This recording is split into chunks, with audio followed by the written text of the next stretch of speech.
لیکن کچھ مصروفیات کی بنا پر اور سفر کی وجہ سے 2 جمعے میں بیان نہیں کر سکا، اس لیے یہ عنوان ہمارا تعطل کا شکار رہا۔ آج مزید سودی نظام معیشت کے اثرات پر چند باتیں کرتا ہوں۔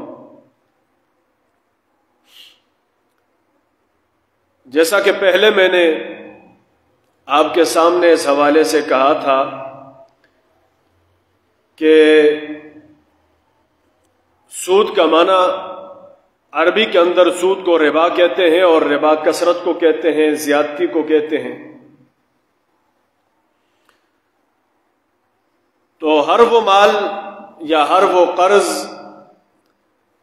کہ جب کوئی بندہ وہ قرض لے لے اور پھر اس پر کوئی منافع وصول کرے تو اس کو سود کہا جاتا ہے۔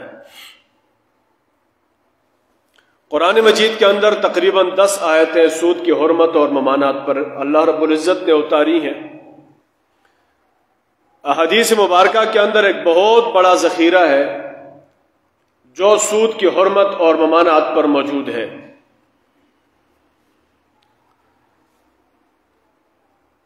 یہ سورہ بقرہ کی آیت نمبر 275 ہے۔ الذین یأکلون الربا لا یقومون الا کما یقوم الذی یتخبطہ الشیطان من المس۔ وہ لوگ جو سود کھاتے ہیں قیامت والے دن وہ کھڑے نہیں ہوں گے مگر اس شخص کی طرح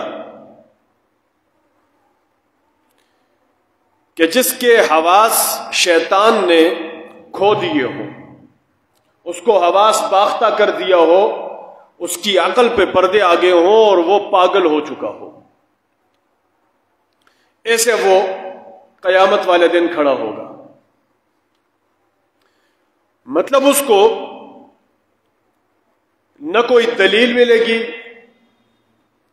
نہ اس کے پاس کوئی برہان ہوگی، نہ اس کے پاس چھوٹنے اور بھاگنے کے لیے کوئی رستہ ہوگا۔ وجہ یہ ہے کہ اس نے دنیا کے اندر لوگوں کے اوپر بہت بڑا ظلم کیا ہے، لوگوں کے ناجائز مال اس نے ہڑپ کیے ہیں، لوگوں کی مجبوریوں کا اس نے ناجائز اور غلط فائدہ اٹھایا ہے، اللہ رب العزت کی نعمتوں کی اس نے ناشکری کی ہے، اللہ پاک کی طرف سے دیے گئے احسانات کو اس نے بھلا دیا ہے، اللہ پاک کی طرف سے دیے گئے احکام کو اس نے اپنے پیروں تلے روندا ہوا ہے، رسول اللہ صلی اللہ علیہ وسلم کی طرف سے دیے گئے احکامات کی اس نے مخالفت اور نافرمانی کی ہے۔ اس لیے وہ شخص حواس باختہ ہوگا، اس کو کوئی سمجھ نہیں آئے گی کہ میں کیا کروں، میں کدھر جاؤں، مجھے نجات کا رستہ کیسے ملے گا۔ یہ سب کچھ اس کے ساتھ کیا ہوا، کیوں ہوا، اس کے اوپر یہ کیفیت کیوں طاری ہو گئی، اس کے بارے میں نے آپ کے سامنے کچھ پس منظر بیان کیا تھا کہ اس کی بنیادی وجہ یہ ہے کہ اس نے دنیا کے اندر لوگوں کے ساتھ بڑے دھوکے کیے ہیں، دنیا کے اندر اس نے لوگوں کو بڑا بیوقوف بنایا، لوگوں کی عقل اور شعور کے ساتھ یہ بہت کھیلا تھا۔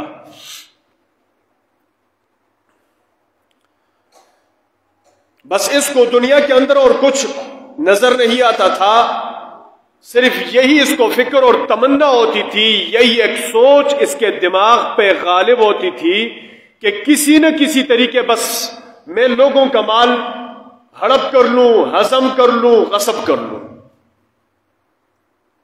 اس کی تمنا بس یہی ہوتی تھی۔ باوجود یہ کہ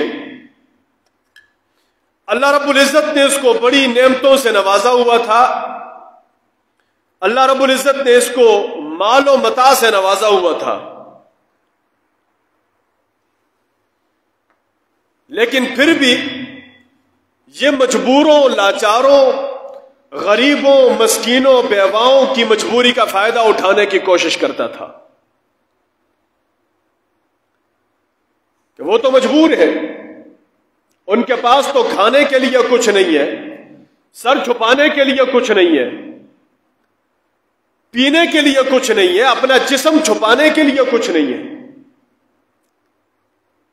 تو یہ ان کو پیسے دیتا تھا، اور یہ پیسے نہیں ہوتے تھے بلکہ ان کے گلے کے اندر رسی ڈالتا تھا،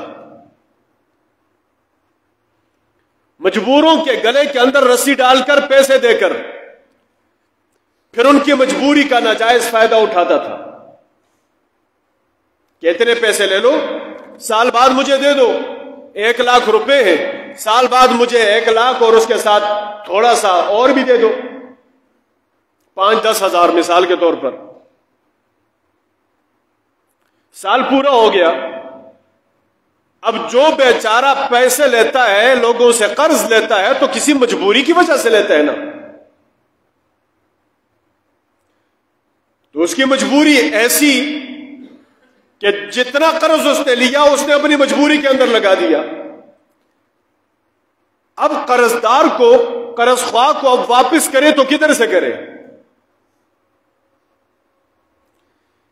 اس لیے اس وڈیرے نے اس کو کہہ دیا ٹھیک ہے کوئی بات نہیں ہے، آپ پیسے 2-3 مہینے بعد دے دیں۔ 2-3 مہینے بعد پیسے دینا یہ اس کی ہمدردی کے لیے نہیں ہے، بلکہ جتنے مہینے گزرتے ہیں، جتنے دن گزرتے ہیں، یہ اس کے اوپر سود بڑھاتا جاتا ہے۔ وہ بیچارہ قرض کے نیچے دبتا جا رہا ہے۔ ہونا تو یہ چاہیے کہ اس کو اللہ رب العزت نے مال سے نوازا تو یہ اس کو قرض حسنہ کے طور پر کچھ دے دے کہ بھائی اپنا کام کر لو، اللہ رب العزت نے مجھے مال سے نوازا ہوا ہے، مجھے کوئی ضرورت نہیں ہے اتنے مال کی، اتنی جلدی مجھے ضرورت نہیں ہے، یہ تم لے لو، اپنے گھر کا راشن ڈال دو، خرچ ڈال دو، گھر کی چھت بنا دو، بچوں کے لیے دوائی کا انتظام کر لو، علاج معالجے کا انتظام کر لو۔ ہونا تو یہ چاہیے تھا کہ اللہ پاک نے اس کو دیا تو یہ آگے اوروں کے اوپر لگائے، اللہ اس کو اور بھی برکت دے گا، اور بھی مال دے گا، اور جو اس کے پاس پڑا ہوا ہے اللہ رب العزت اس کو اس کے بدلے میں ثواب بھی دے دے گا۔ لیکن نہیں بابا، یہ تو اپنی خواہشات کو پورا کرنے کے لیے ناجائز طریقے استعمال کر رہا ہے۔ ہمارے معاشرے کے اندر ایسے بہت سارے لوگ ہیں جنہوں نے ایسے جالوں کے اندر بیواؤں کو پھنسایا ہوا ہے، بیواؤں کو، جن بیچاری عورتوں کے شوہر فوت ہو گئے، ان کے چھوٹے چھوٹے بچے بیماریوں کی وجہ سے بلبلاتے ہیں، ان کے علاج کے لیے ان کے پاس پیسہ نہیں ہوتا۔ کبھی ایک کوڑے دان کے اوپر جا کر کے وہاں پر کوئی شاپر ڈھونڈ رہا ہے، کوئی بوتلیں ڈھونڈ رہا ہے، کوئی گتے ڈھونڈ رہا ہے، کوئی کاغذ ڈھونڈ رہا ہے، یہ ساری چیزیں اٹھا کر کے بازار کے اندر لے جا کر کے بیچتے ہیں، اور ان تھوڑے سے پیسوں کے بدلے میں اپنے گھر کا خرچ چلاتے ہیں، اپنی ماں کو دیتے ہیں، اپنے اوپر لگاتے ہیں۔ لیکن ان بدبختوں کو ان کے اوپر ترس کوئی نہیں آتا۔ ان بیچارے یتیم بچوں کے سر پر یہ ہاتھ رکھنے کے لیے تیار نہیں ہوتے، ان کو بس پڑی ہے تو پیسے کے پڑی ہے۔ حالانکہ رسول اللہ صلی اللہ علیہ وسلم فرماتے ہیں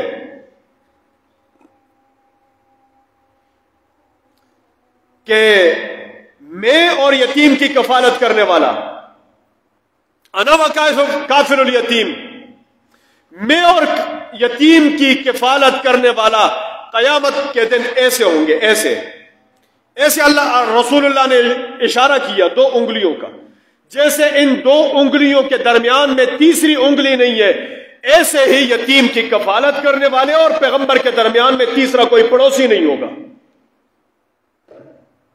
کتنی عظمت کی بات ہے! اللہ پاک نے کسی کو مال دیا تو یتیموں کی کفالت شروع کرے، لیکن جس بندے کو سود کی لت لگ جاتی ہے تو پھر وہ کسی کے اوپر 1 روپیہ پیسہ خرچ کرنا تو درکنار، اوروں کا خون چوسنے کی کوشش میں لگا ہوا ہوتا ہے۔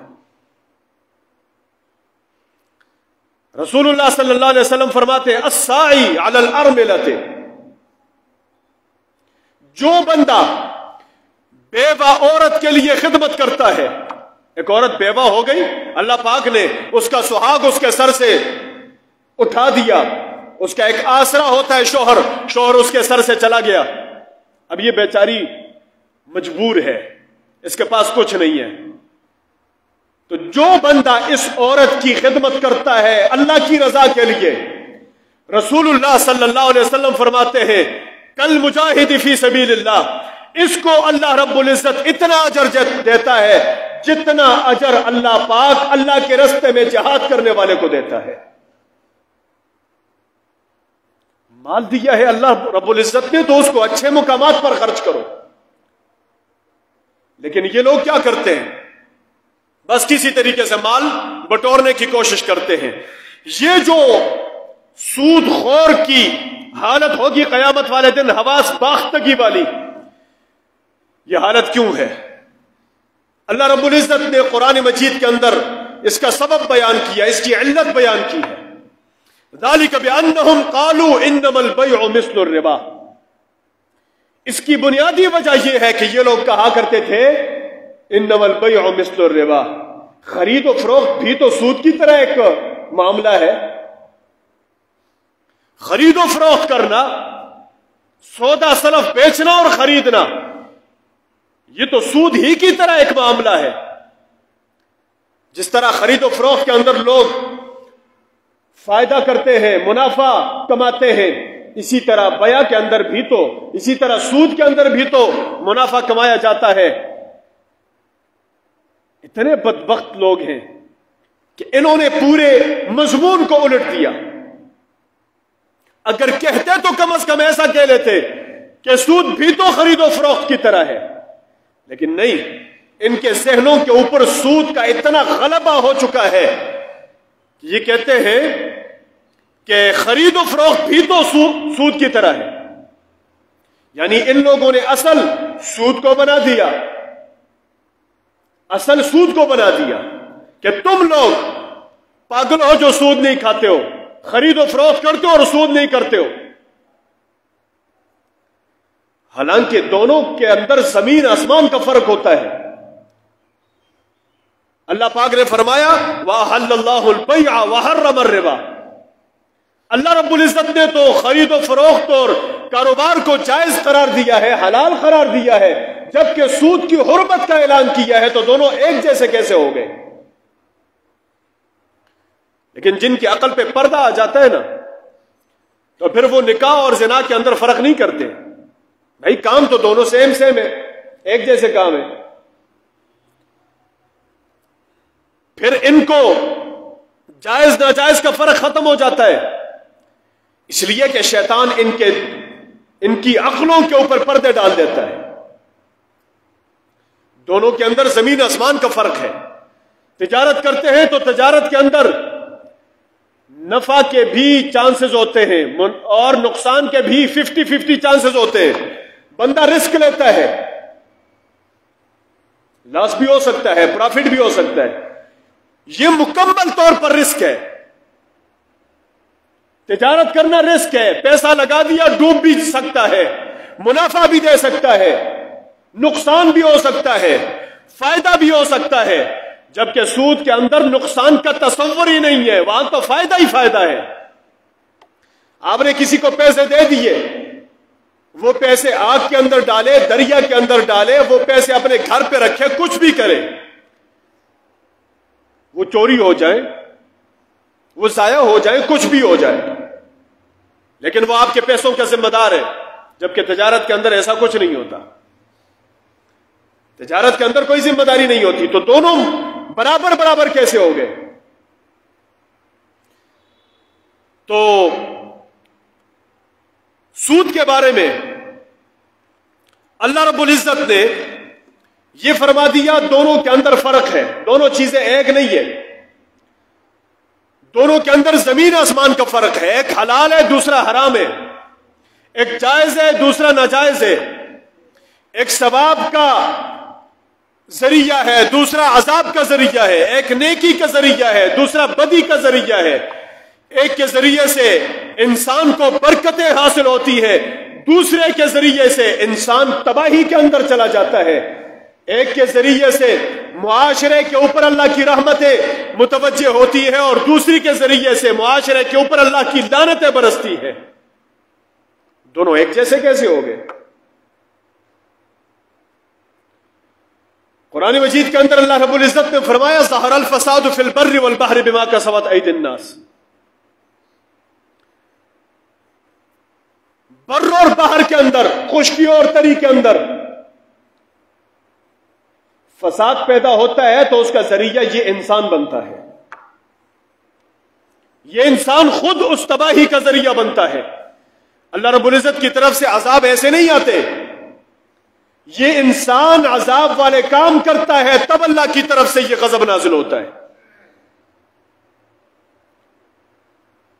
سود کی نحوستیں کیا ہوتی ہیں انشاءاللہ میں اگلے جمعے کے اندر اس پہ تبصرہ کروں گا کہ معاشرے کے اوپر اس کے اثرات کیا پڑتے ہیں، لیکن آج کل کے حالات کی مناسبت سے مختصر سی بات آپ کے سامنے ذکر کرتا ہوں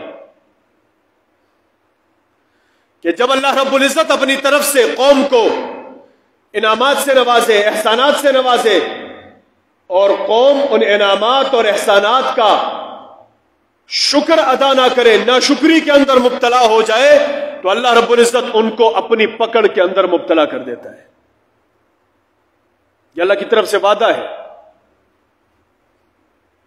اللہ خامخواہ کسی کے اوپر عذاب نہیں بھیجتا۔ وما كان الله ليظلمهم ولكن كانوا انفسهم يظلمون۔ اللہ کسی کے اوپر ظلم نہیں کرتا۔ وما ربك بظلام للعبید، اللہ اپنے بندوں پر ظلم کرنے والا نہیں ہے، لیکن یہ انسان خود ایسے افعال کا مرتکب ہو جاتا ہے جن افعال کی وجہ سے اللہ کا غضب ان کے اوپر نازل ہو جاتا ہے اور یہ لوگ اللہ کے غضب کے مستحق بن جاتے ہیں۔ مال اللہ دیتا ہے تو انسان کو چاہیے کہ انسان ایسے مقامات پر، ایسی جگہوں کے اندر خرچ کرے جو اللہ کی رضا کا سبب بنتے ہیں۔ انسان صدقہ کرنا شروع کر دے تو آئی ہوئی مصیبتیں بھی صدقے کی وجہ سے ٹل جاتی ہیں، ختم ہو جاتی ہیں۔ الصدقہ ترد البلا، صدقہ آنے والی مصیبتوں کو ٹال دیتا ہے۔ ہم صدقات نہیں دیتے، پھر مصیبتوں کے اندر پھنس جاتے ہیں، پھر اس کے بعد دینا شروع کر دیتے ہیں۔ مطلب جب تک ہم اپنی آنکھوں سے مصیبت نہ دیکھیں، اللہ کے عذاب کو نہ دیکھیں، تب تک ہم اللہ کی طرف متوجہ نہیں ہوتے۔ یہ بھی اللہ کی طرف سے ایک بہت بڑا فضل ہے کہ مصیبت کے بعد بھی تو اللہ کی طرف متوجہ ہو جاتے ہیں۔ کچھ لوگ تو ایسے ہیں جو مصیبتوں کے بعد بھی اللہ کی طرف متوجہ نہیں ہوتے، مزید اللہ سے گلے شکوے کرنا شروع کر دیتے ہیں۔ جس معاشرے کے اوپر اللہ رب العزت نعمتوں کی فراوانی کرے اور وہ معاشرہ نعمتوں کی ناشکری شروع کر دے، ناقدری شروع کر دے، اللہ پاک ان کے اوپر مختلف قسم کے عذاب بھیجتا ہے۔ قرآن مجید کے اندر یہ چونکہ سیلاب کا دور ہے، سیلاب آئے ہوئے ہیں مختلف علاقوں کے اندر، یہ لوگ پریشانیوں کے اندر مبتلا ہیں، اللہ پاک ان کی مدد اور نصرت فرمائے۔ قرآن مجید کے اندر 3 قسم کے سیلابوں کا ذکر ہے۔ ایک سیلاب نوح علیہ السلام کی قوم پر آیا اور وہ سیلاب شرک کی وجہ سے تھا کہ وہ قوم شرک کے اندر مبتلا ہو گئی تھی۔ دوسرا سیلاب فرعون کے اوپر آیا، وہ تکبر کی وجہ سے تھا کہ فرعون تکبر کے اندر مبتلا ہو گیا۔ تیسرا سیلاب، یہ 2 سیلاب ایسے ہیں جو عام لوگوں کو معلوم ہے۔ تیسرا ایک قسم کا سیلاب ہے جو عام لوگوں کو معلوم نہیں ہوتا، وہ قوم سبا پر آیا تھا۔ قرآن مجید کے اندر ذکر ہے، پوری سورت ہے، 22ویں پارے کے اندر سورہ سبا ہے۔ اس قوم کے اوپر سیلاب آیا تھا، اور سیلاب کی وجہ کیا بنی تھی؟ ناشکری۔ سیلاب کی وجہ کیا تھی؟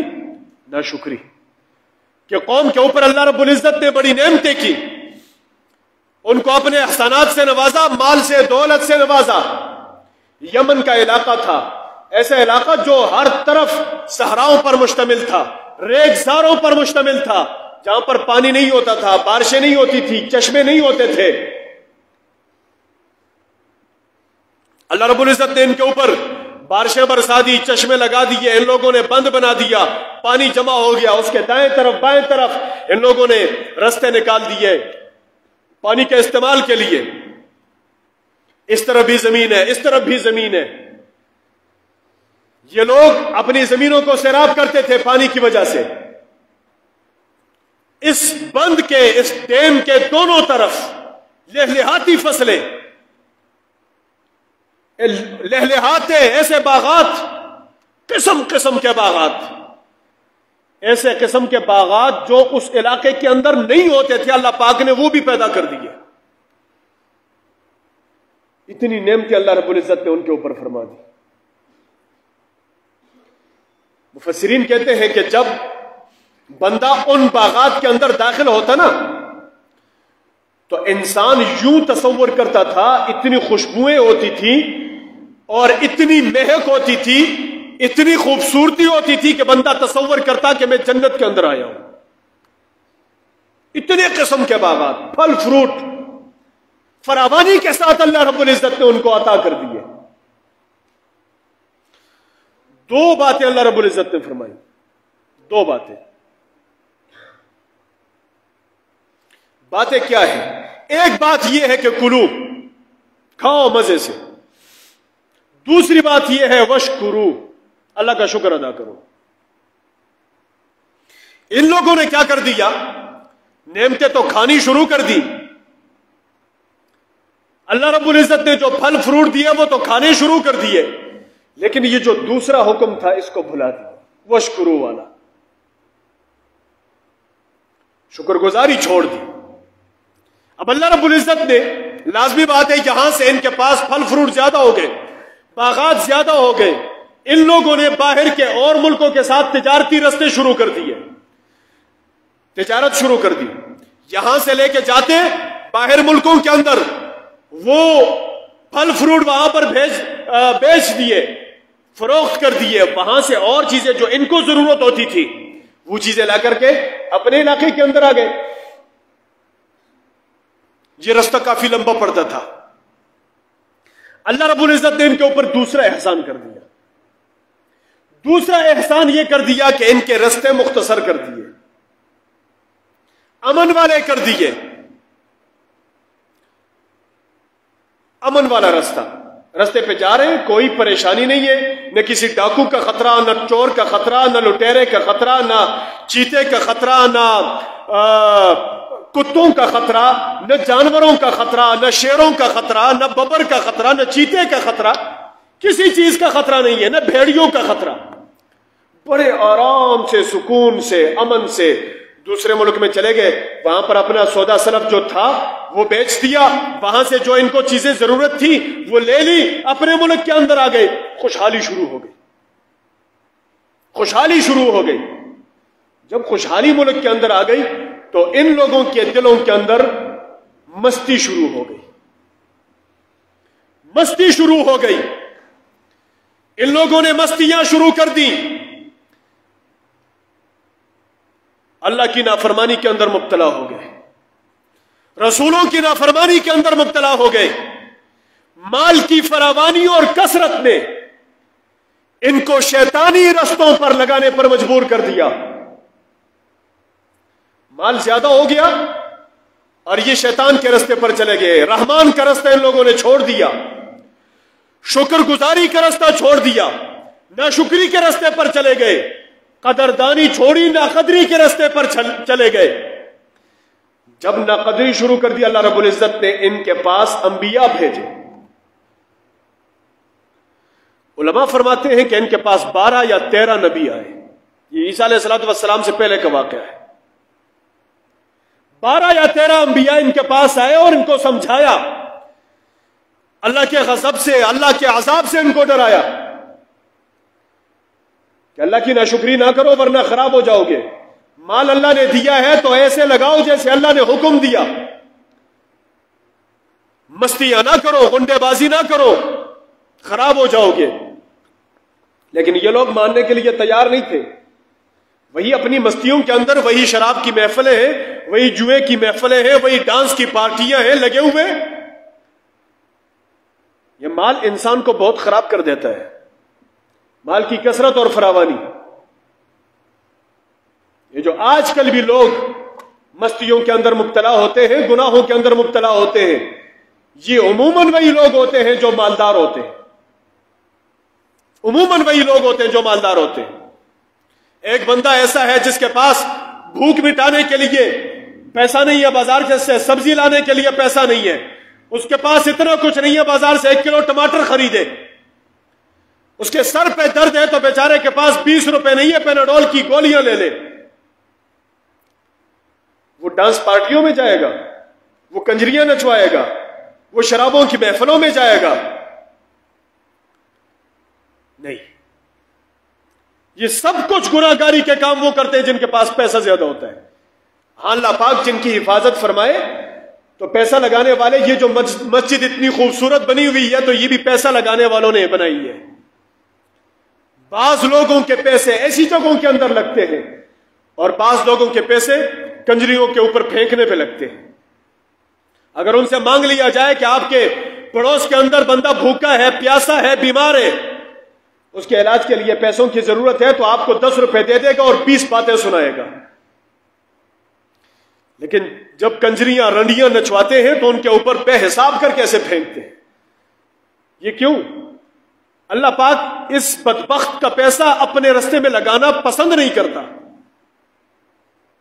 اصل بات یہ ہوتی ہے کہ اس کے کرتوت اتنے گندے ہوتے ہیں کہ اللہ اس کا پیسہ اپنے رستے پر لگانا چاہتا ہی نہیں ہے، اس لیے پھر اس کا پیسہ ایسی جگہوں پر نہیں لگتا، گناہوں کے اندر لگتا ہے۔ تو یہ لوگ جو تھے نا، یہ مستیوں کے اندر مبتلا ہو گئے، انہوں نے مستیاں شروع کر دی۔ پیغمبر آ گئے، پیغمبروں نے ان کو سمجھا دیا بھئی اللہ کے عذاب کو دعوت نہ دو، اللہ کی لعنتوں کو دعوت نہ دو، خراب ہو جاؤ گے۔ لیکن یہ کون تھے ماننے والے؟ ماننے کے لیے تیار نہیں تھے۔ ایک تو مستی یہ کہ مال غلط جگہوں پر لگاتے ہیں، دوسرا گناہ یہ کہ اللہ کی نعمتوں کی شکر گزاری نہیں کرتے، تیسرا گناہ یہ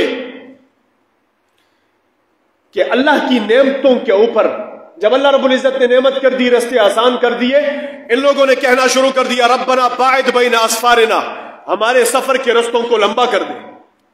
یہ کیا بات ہو گئی؟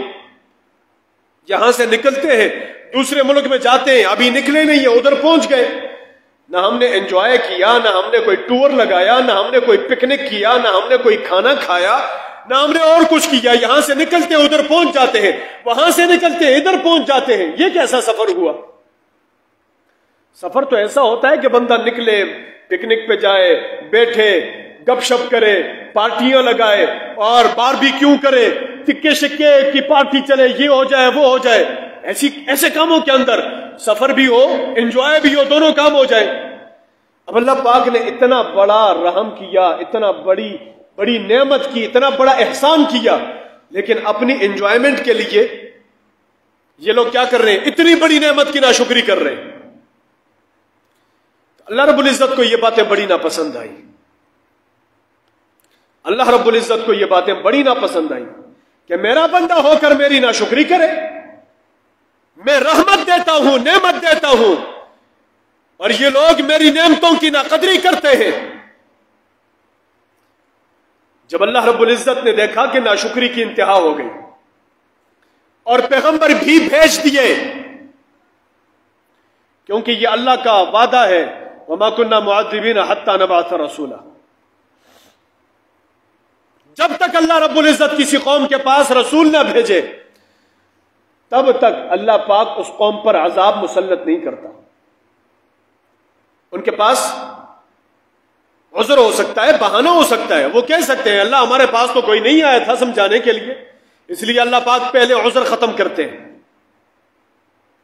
وہ آئے، دعوت دی، تبلیغ کی، سب کچھ ہو گیا، لیکن قوم ماننے کے لیے تیار نہ ہوئی، تو اللہ رب العزت نے وہی سمندر، وہی بند، وہی پانی، وہ ڈیم جو ان کے لیے رحمت کا سبب تھا،